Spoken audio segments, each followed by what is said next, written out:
New tax deduction could change how you give. Here's what to know. There's a brand new charitable giving rule tucked into a recently signed law known as the One Big, Beautiful Bill Act, and it could change how millions of Americans donate, and how much they get back in return. Even if you haven't heard about it yet, it could put real money back in your pocket. And before we dive in, have you ever donated to a cause that mattered to you, even during tight financial times? Drop a comment if so. I think a lot of folks will connect with that. If you find this info helpful, be sure to follow or subscribe, so you don't miss future updates that could save you money. 1. Standard deduction now includes charitable giving starting 2026. For the first time in years, you'll be able to deduct some charitable donations even if you don't itemize your taxes. Starting in 2026, taxpayers can deduct up to $1,000 in cash donations if filing single, or up to $2,000 if married filing jointly. This only applies to donations made in cash or equivalent to qualified 501c3 nonprofits, not crowdfunding platforms, personal fundraisers, or donor-advised funds.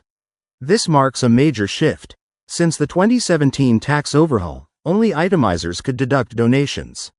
Now, more everyday donors are getting a little something back. 2. Why this matters to small donors. This change is especially helpful for people who give smaller, recurring donations, like $20 per month to a local food bank, church, or animal rescue. It echoes a temporary pandemic-era rule that let non-itemizers deduct $300 or $600, except now the limits are higher and intended to be permanent. It's a recognition that most Americans take the standard deduction but still give regularly, and deserve some tax relief for doing so. 3. New hurdles for higher income donors. On the flip side, the law makes things tougher for higher earners. Beginning in 2026, itemizers can only deduct the amount of charitable donations above 0.5% of their adjusted gross income (AGI. Corporations can only deduct gifts that exceed 1% of taxable income. The value of the deduction is capped at 35% for the highest income bracket, down from 37%.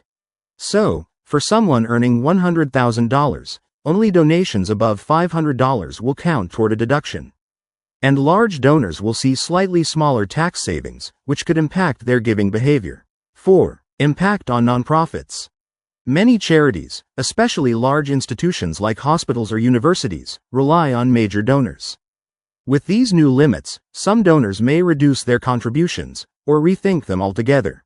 Smaller nonprofits, particularly those working with underserved groups, may struggle the most.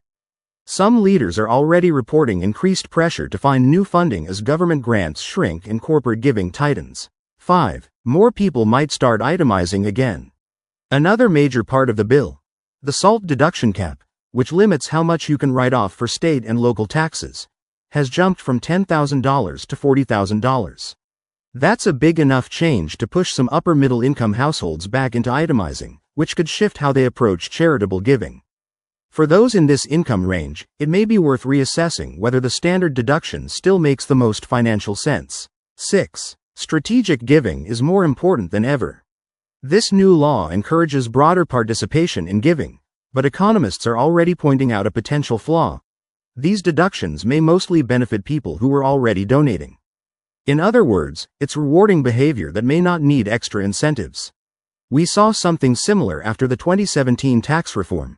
Charitable donations dropped by $20 billion when fewer people were able to deduct their giving. Nonprofits are worried that the same pattern could repeat. 7. What you can do now. Here's how to prepare. Track your giving. Know how much you donate in a typical year. Save your receipts. Even small deductions require official documentation. Plan around the 2026 changes. Consider bunching donations in 2025 if you're close to a deduction threshold. Review whether itemizing makes sense again after the SALT cap change. Final thoughts. This shift is meant to reward everyday generosity, while tightening rules for wealthier donors. Whether that's fair or not is a bigger debate, but one thing is clear. Charitable giving just got more complicated. Please like and subscribe to support our channel. Your engagement helps us continue providing valuable content to empower you with the knowledge you need. We're committed to bringing you the latest and greatest information to help you navigate benefits with confidence.